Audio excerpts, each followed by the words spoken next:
T'intéresses aux huiles essentielles, mais tu ne sais pas par où commencer? Je te comprends complètement. En fait, il y a plusieurs possibilités. Soit on cherche sur Internet, et là, on voit plein d'infos qui se contredisent. On achète des bouquins, mais c'est pareil, pour un débutant, c'est beaucoup trop compliqué. Donc ce que je te propose, c'est de simplifier un peu tout ça.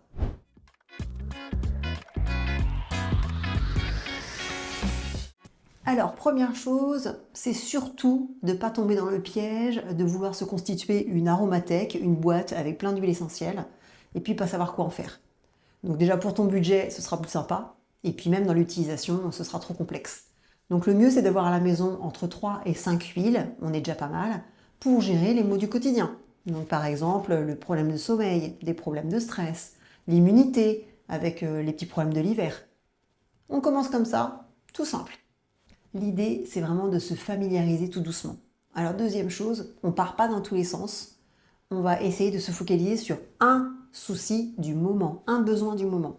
Et là, on va se diriger vers une huile essentielle et on va l'utiliser avec toutes ses propriétés. Et ça permettra de voir les résultats déjà et puis de commencer à prendre confiance. Troisième point, on simplifie au maximum. C'est pas la peine de faire des mélanges compliqués avec une dizaine d'huiles essentielles qui viennent du fin fond de la planète. Une huile essentielle, c'est déjà pas mal et ça peut être très efficace si elle est de bonne qualité. Autre point important, la régularité. Je te donne un exemple, tu commences à être enrhumé, un petit peu mal à la gorge, tu pars au boulot le matin, si tu appliques un tout petit peu d'huile essentielle ici, mais rien d'autre de la journée jusqu'au soir, c'est possible que ça ne fonctionne pas beaucoup. Donc c'est vraiment aussi l'application répétée qui va permettre d'obtenir des résultats. Allez viens, suis-moi. Dans la prochaine vidéo, je vais te montrer justement quelles huiles essentielles choisir quand on débute.